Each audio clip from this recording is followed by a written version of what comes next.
Hey, welcome into Gun Talk, coast to coast. For 30 years, we've been talking about guns, and you're hearing this on your radio going, what? They're talking about guns on the radio?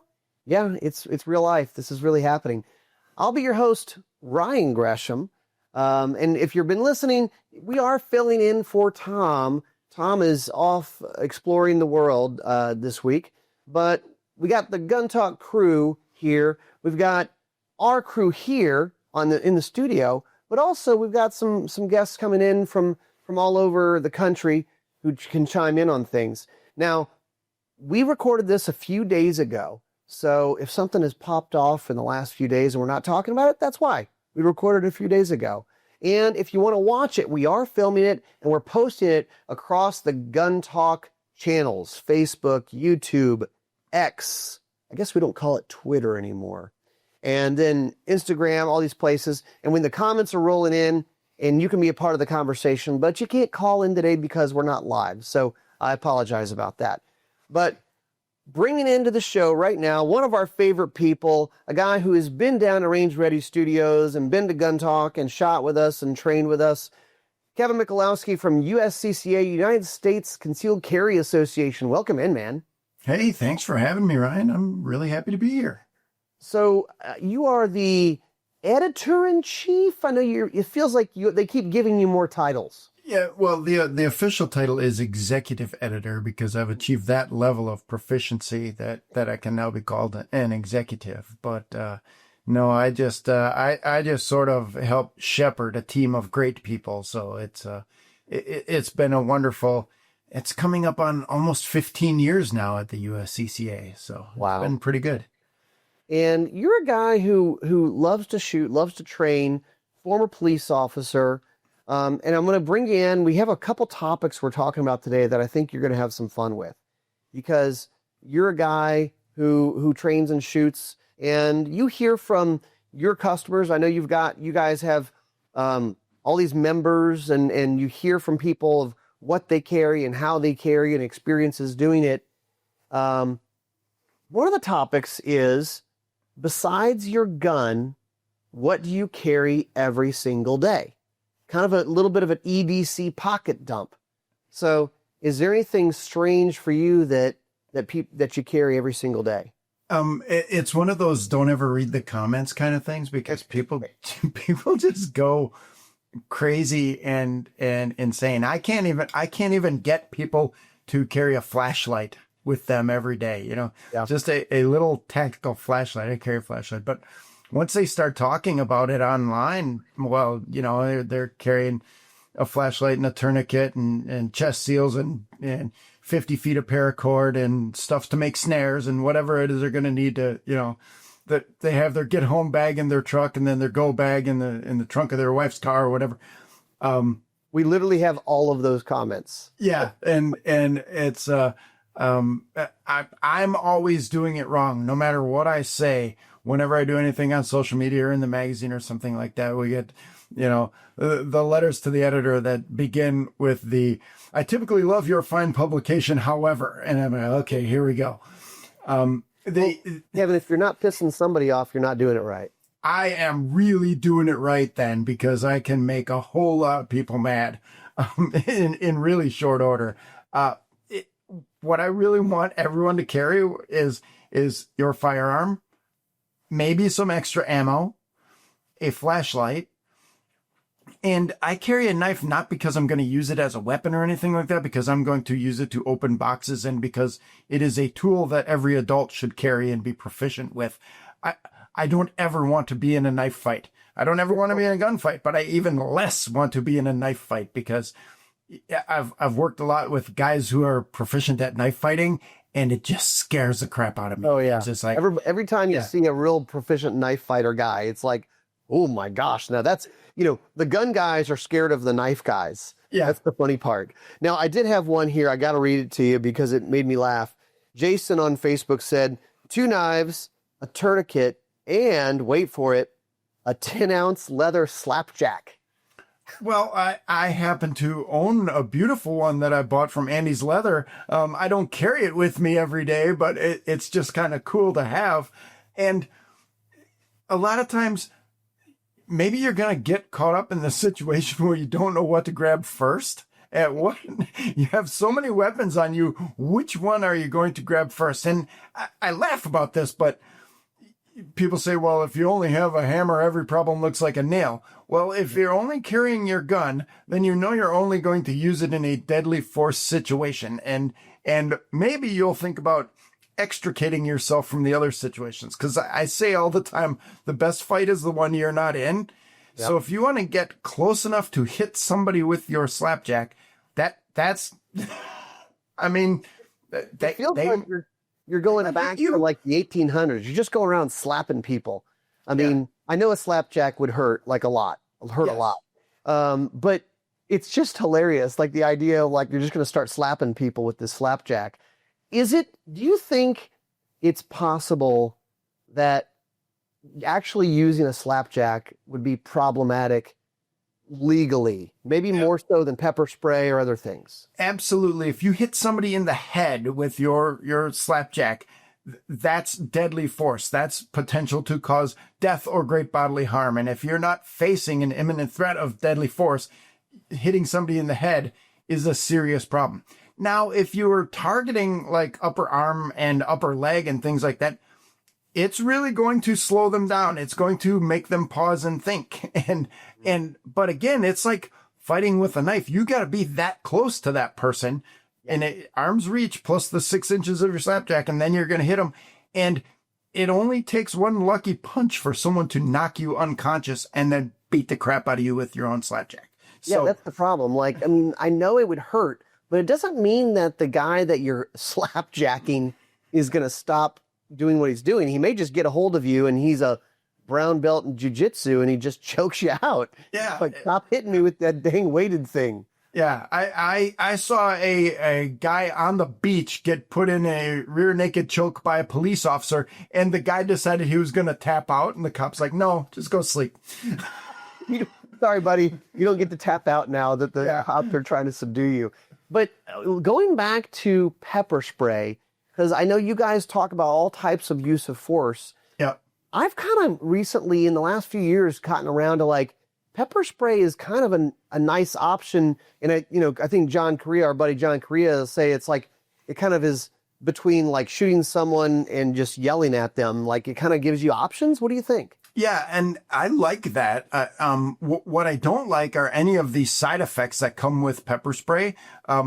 I've been pepper sprayed 5 times. We will not talk about that. Stop picking fights with people. Yeah, and the side effects, the overspray of pepper spray can cause problems for the user. But if you get a good quality pepper spray that is a stream that's going to give you 12 to 18 feet of spray, you've got some distance. You've got it, and it hurts. It hurts bad. So yes, it will definitely interrupt their activities. And, when we were in the police force, you could use pepper spray against active resistance or its threat. So remember those words, because you're going to have to articulate that to the cops when they say, why did you pepper spray the guy? Well, he was threatening to do me harm. And I know that I can use pepper spray against active resistance or its threat. And that will definitely change a bad guy's attitude. Well, you kind of alluded to it. Being able to articulate what happened is important. You guys deal with the legal aftermath a lot for your members. What type of stuff have you heard from members lately? What type of advice needs to get out there for people who are carrying concealed? First and foremost is don't talk to the cops without a lawyer. And that's, if you're involved in an incident, the bare bones information, that's the person who attacked me. There seems to be evidence over there. There's witnesses over there. I want to talk to my attorney. Don't talk to the cops without a lawyer, because you're so stressed. There's so much adrenaline, and you're going to make a misstatement sooner or later. You might forget where you were. You might forget the sequence of something like that. And then cops are going to think you were lying. And as soon as you mess up and they think you're lying, then, they go down that road. Why are you lying? And remember, if cops are involved in a use of deadly force, they get 48 hours before they got to make a statement to the investigators. They get that time to calm down. You might have to spend that 48 hours in jail but it's better than spending the rest of your life in jail. So again, that's the primary. Is don't talk to the cops until you have your lawyer there. Just the basic information. Well, and you mentioned like the whole, they might think you're lying. Something important to remember is cops deal with a lot of bad guys and bad people. And you might be one of the good guys, but they don't know that. Right. And they're kind of, it's like, they perhaps get a little bit jaded of like, here's another dirtbag that I'm dealing with. And you're like, but no, you don't understand. I'm one of the good guys. And they're like, yeah, prove it. Yeah, everybody says that. And that's one of the things. It's one of the reasons I kind of got done with it, is I was getting that jaded, that cynicism. Everybody lies all the time. And when cops show up at the scene, they don't have any information. And you have information and you want to share that and prove that you're innocent. Wait, just wait. Talk to your attorney first and make sure, because every element of this, it is being recorded, and like they say, it's going to be used against you.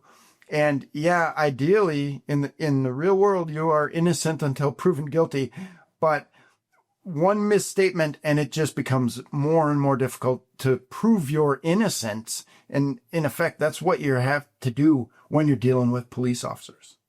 You don't want to start with, but I can explain. Yeah, here, what happened was this. No, typically the evidence will help bear that out. The physical evidence at the scene will help bear that out. And now there's cameras everywhere. I live in a little town, and just the other day they found a runaway girl, and I didn't even know that they had this technology in our town of 5,000 people, real-time cameras in the downtown, which using facial recognition found the girl, the clothing she was wearing, and the cops went and picked her up immediately, just like that. No kidding. That's out there everywhere. That's a really good point. You got to assume that there are cameras everywhere, and it could be helpful for your case, or you got to know that you're on camera pretty much anywhere you're out in public. Yeah, do the right thing because somebody's watching.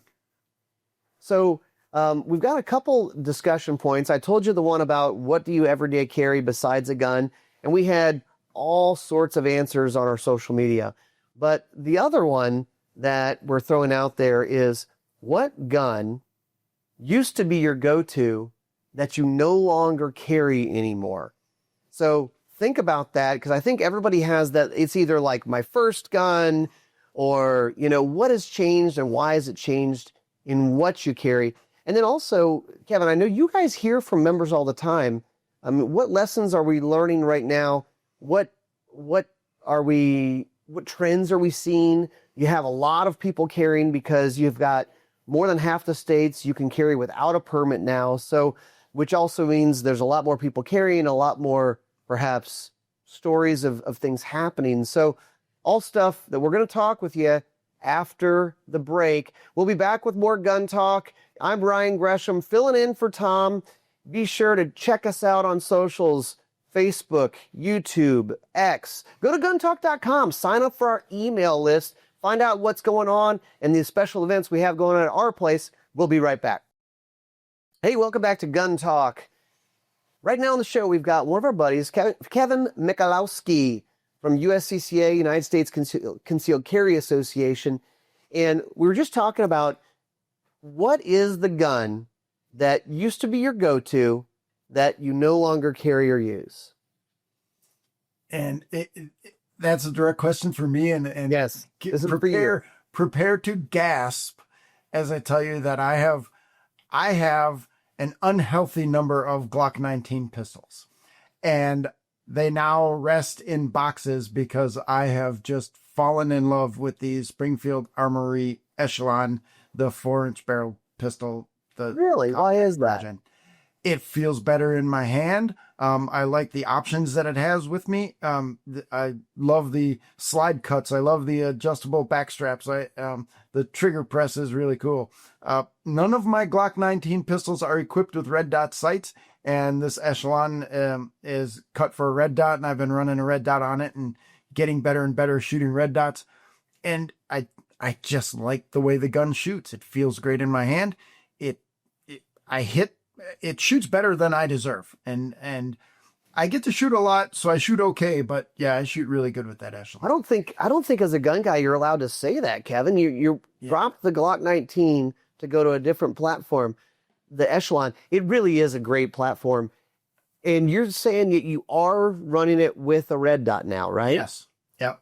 We may have to have you call Chris Cerino and have an intervention about this, because he is going to be like, from my cold dead hands, I am not going to put a red dot on my pistol. Huh. Well, some people are just difficult to get along with. And, that's, Well, that's correct. I was that way up until I went to a training class with Dave Spalding, and he showed me how to properly use a red dot. And suddenly the dot was no longer zipping through the screen, and it was working. And suddenly I was shooting faster and straighter than I had shot before. They're kind of a thing. Yeah, they're catching on. Yeah. Now, I teased it before we went to break. You guys have hundreds of thousands of members of USCCA, and you hear from them. What are you guys hearing these days? What types of, is there a trend of what's happening out there with so many people carrying? Lately, what I've been hearing most about is that we're finally getting through to people that caliber doesn't matter. Shot placement is the most important thing. And you know what? We've argued forever and ever and ever, what is a suitable caliber for self-defense? And people will say nothing smaller than a 380, and that's fine. Go ahead. But I'm one of those rule number one guys, which is have a gun that you can put on target. So people are talking about using things like the 32 H&R and 380 caliber pistols, which are now becoming better and nicer and easier to shoot. I mean, some of those tiny 380s were just a pain in the butt to shoot.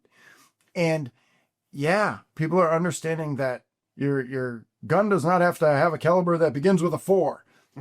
No, what you have to Why would you carry a 45? Because they don't make a 46. Right. We've been talking about that actually a little bit on the show today. And some of the people did respond that the gun they used to carry was something smaller. It was a 380, but now I went to a 9 because it's more power. And then you have the flip side of it. I used to carry a 40, and now I carry a 9 because it's so much easier to shoot. What do you think? Yeah, and a 9 is easier to shoot than a 40, and a smaller caliber is easier to shoot than a bigger caliber. What's important to me is a gun that's comfortable on your hip or wherever you're carrying it, and it's comfortable in your hand, so you will shoot it a lot and train, and then you put the front sight on the bad guy and you shoot the bad guy a lot until he stops, and that's it. And no caliber, 357 SIG or 357 Magnum or whatever, no caliber is going to give you that lightning bolt stop unless you hit the central nervous system. So get really good at hitting that small little band and shut the guy off. But yeah, that's what I've been hearing more and more is people are getting away from, I got to have the biggest gun, to I got to be able to shoot better. And I love seeing that. I love seeing people train and practice and understand what they can and can't do. And you guys offer a lot of training, and you're a guy who trains. What should the expectation be for someone carrying as far as how quickly do they need to put shots on target, and what type of accuracy should they be expecting from themselves? I would love to see everybody who carries a gun to be able to draw from concealment and hit a 4x6 target in 2 seconds with 2 shots. But 1 shot, at least then you're getting that first accurate shot on target. And that's going to make the bad guy at least pause for a moment and think, oh, that hurts and burns. I should do something different. But if you can come from your holster to the target in 2 seconds, and a 4x6 card, some people will say a 3x5 card, and Chris Cerino will shoot a playing card in half and do all kinds of other stuff. You gotta be able to train. You gotta be able to hit the bad guy. Kevin, thanks for being on with us. USCCA, go check them out. They offer a lot of training. We'll be right back. Hey, welcome back to Gun Talk. Today on the show, I'm filling in. I'm Ryan Gresham. We don't have Tom. He's off, just doing escapades around the world or something. I don't know what he's doing. We don't really know. But we have our team here in the studio. We brought back Chris Cerino, Kevin Jarnagin. What'd you think? We had Jason and we had Kevin Michalowski on. Those guys are great, huh? I never really left. I listened to the whole thing, and I think they're fantastic. Yeah. I mean, honestly, I could listen to Jason talk about stuff. He just knows so much about guns and the ins and outs and the sales. Number one takeaway for me with him was, listen, guys, you're out there, you're listening or you're watching lipsies.com. Just go to that, find guns. what you want. Yes. Talk to your gun dealers and tell them, hey, just call Lipsies and get it for me. Just get it. Just order the dang thing. And of course, But I really want you to sell you this Browning X bolt because that's what I have in stock. right. Well, that's cool, but you know. My takeaway with Kevin always is he is so smart. He's one of the funniest, smartest guys I know. Yeah, he's great. I've known him for so many years. I used to work with him and write for USCCA, so, Yep. we got to spend some time together. Really enjoy him. Jason did fill us in on, I knew he would know. Carry gun that has a grip safety and no thumb safety. Shield EZ. How did Nailed we it. not remember It's a that? good one. How did we not remember that? And, the Shield EZ, when they brought it out in 380, we were doing some videos about it, and I'm shooting this thing. It was so stupid because I just kept going, man, this thing really is easy to run, easy to shoot. I'm going, See they're what like, you did there? yeah, they see what we did there? Yeah, that's why we named it that. I'm like, oh my gosh, I feel like a dummy. But Fact. boy, not a tiny 380, kind of a small, but not subcompact, not pocket gun. Great to shoot, fun to shoot.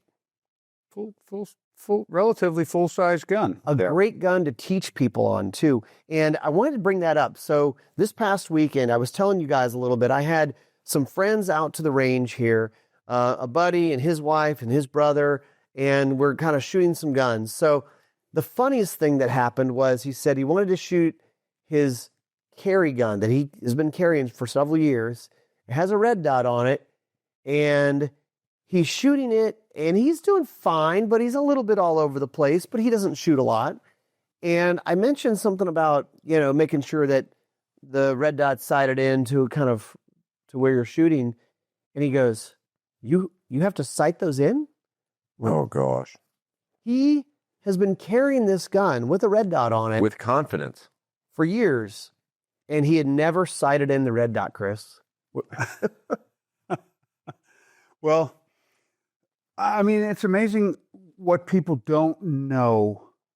Ryan, I called you yesterday. I told you a little story about a conversation I had with a future student. I mean, it's amazing what people don't know until they hear it from your mouth. Like,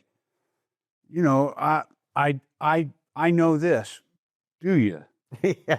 Well, and it's not picking on him, but No, luckily it's not. the red dot wasn't that far off, but it was definitely not sighted in. He was lucky. And it was a little bit off where he could still hit targets and stuff. But it's just funny, like we take that for granted because it comes as a package he brought this as a package on the gun. Of course. Red dot's already mounted on the gun, it's ready to go, right? And so people listening, yes, there are a lot of pistols being sold with red dots that are already on them, but yes, you do need to sight it in.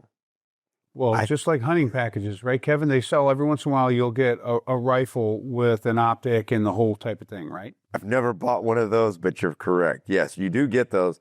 But I kind of I don't know, I guess they're kind of the same because every time you go out and I use a hunting gun, I'm sighting it in. Mm-hmm. Every time.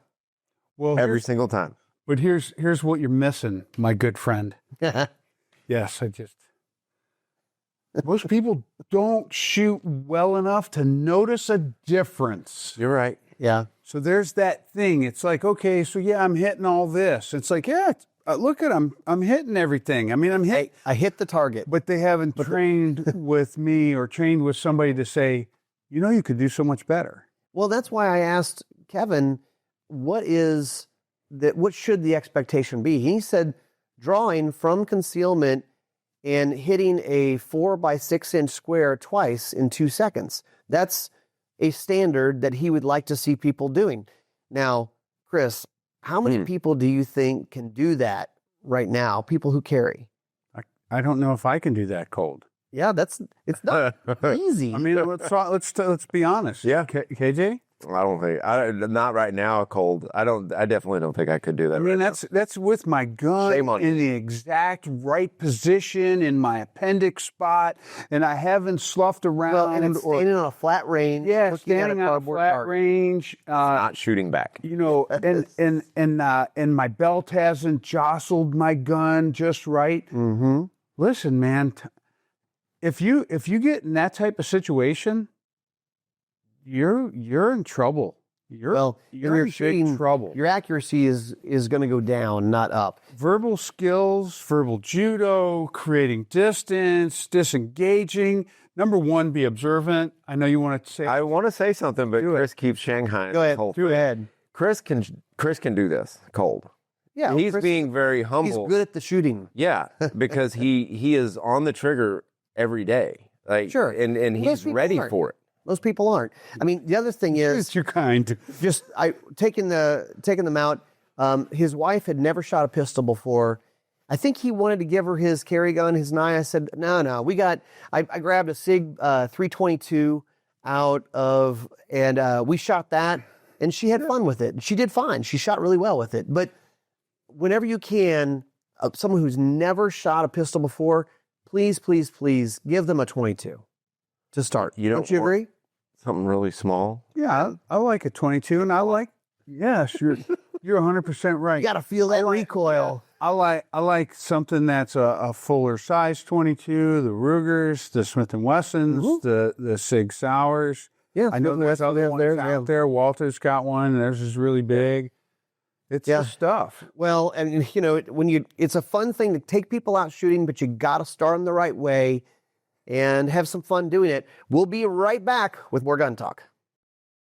And we are back with Gun Talk. Thanks for listening. And if you're listening to this, we air on about 270 radio stations around the country.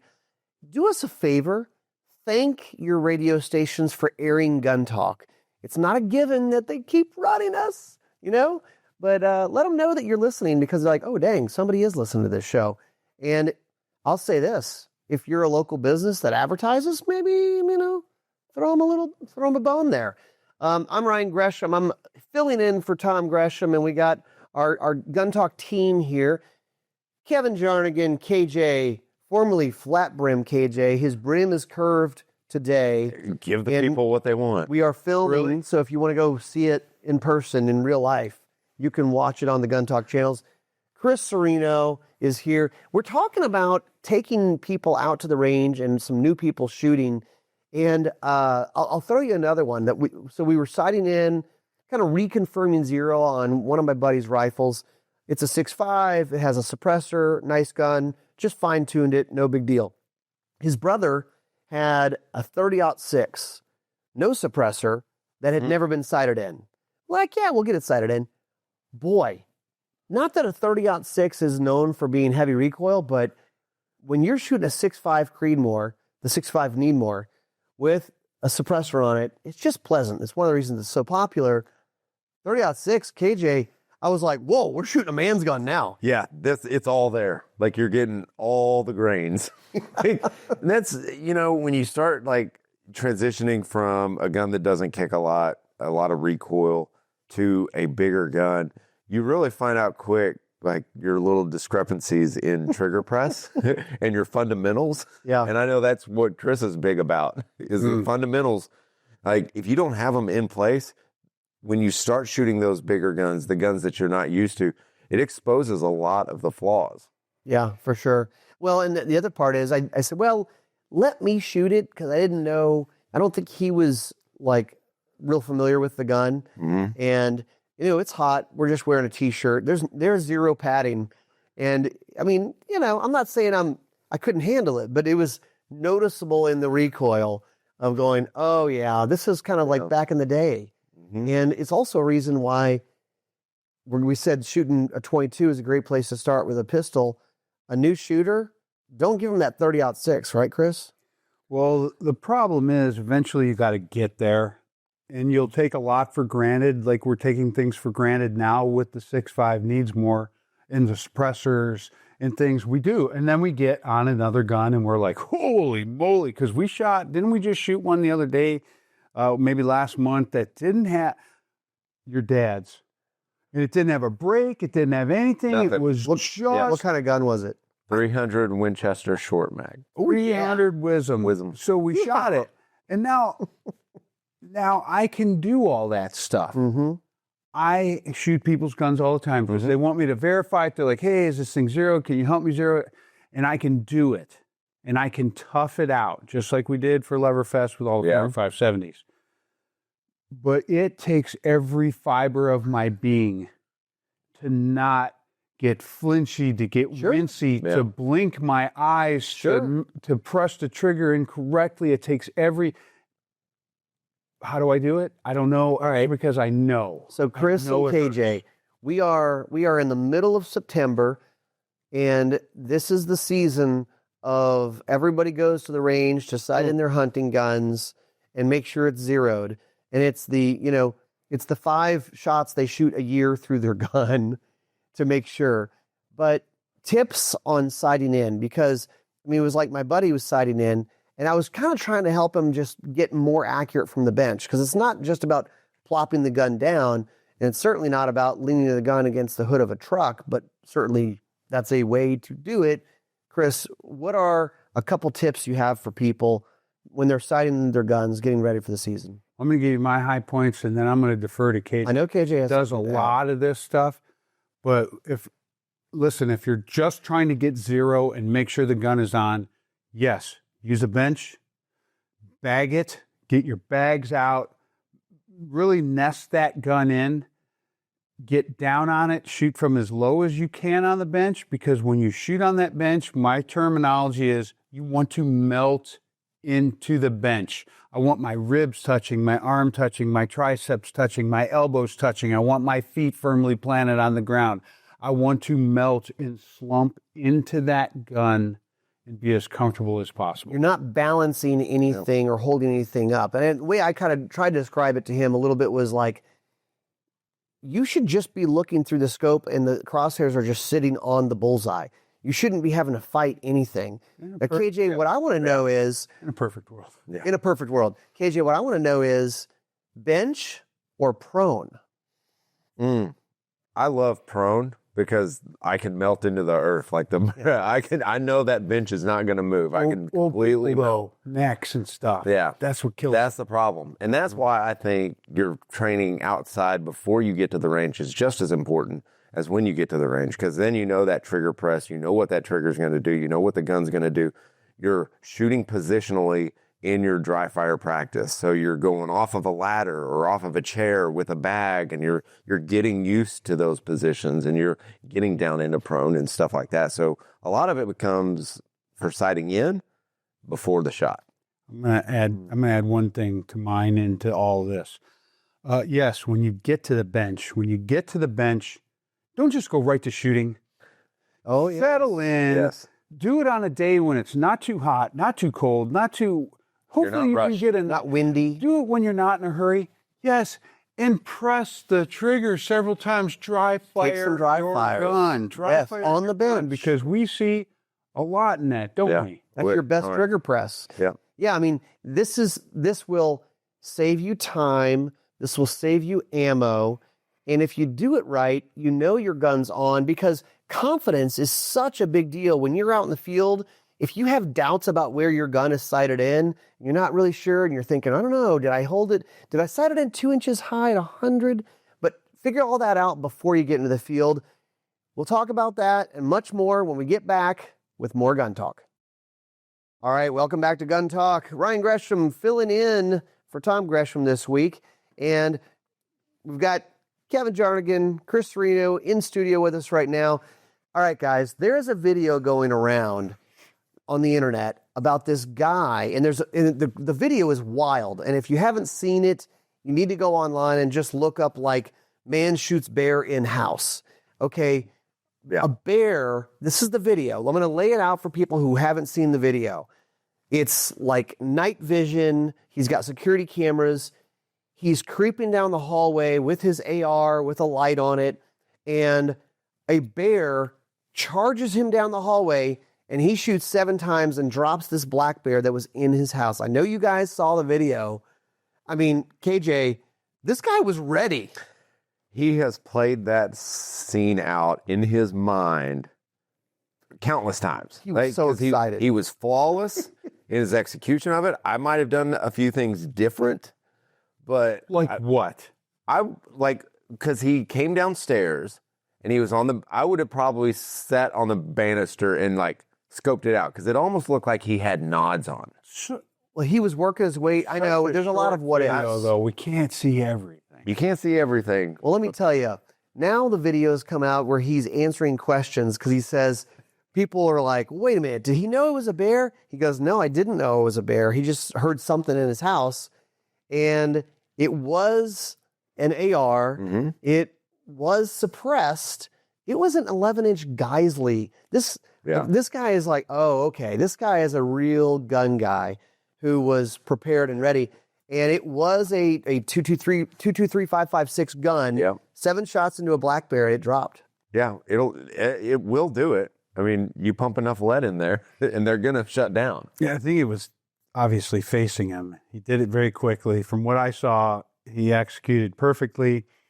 He did go in and get very, very close to the bear. Very, very close to the bear. Yeah. The bear got came at close him. to him. Well, he came down the stairs. You were right. He came down the stairs. He did. But I mean, to have that, that's the kind of nerve you need. If you're going to be carrying a gun every day or protect yourself, that's the kind of nerve you need when you're face to face with a threat. You've got to have the nerve that he didn't back down. He didn't play peekaboo. He went in and he confronted what he needed. No hesitation. But None. Chris, Not it. an 11-inch gun, you're going to lose all these ballistics. You're going to lose velocity on the bullet. I guess it didn't matter at 7 feet. Well, he was using Hornady critical defense, He was. which is Yeah. probably designed for shorter barrel rifles. Yeah. Opened up quickly, probably. Yeah, so he, you've got to factor all those things in. Plus, he was very, very close because I know at 25 yards, pistol grade steel is no match for an 11-inch AR. It won't even dimple it. Yeah. Well, it's very unlikely that you're going to have a home intruder in your house, but the chances are not zero. No. Are you ready with your home defense gun for the bear intruders? Well, we all picture what our situation at home is going to be. And for him, I think, he had to have been prepared because it looked like wherever he was from, he was in mountainous. I think he was out west, out northwest. Now, Chris, you keep bees, so honey. There could be an issue. This could be you next week. My bees are 100 yards from the house, but hey, I still store honey in the house, and we do have black bears That's in what he's Louisiana doing. now. He's baiting. There's a season. There's a season in Louisiana for black bears. All right, AR versus a black bear. It will work. After the break, we're going to be talking thermal optics with a guy who really knows, because what do you need to know about thermal optics? They're accessible. A lot of people are using them these days, and it's one of the most fun ways to hunt. I'm telling you, stay tuned. We'll be right back with more Gun Talk.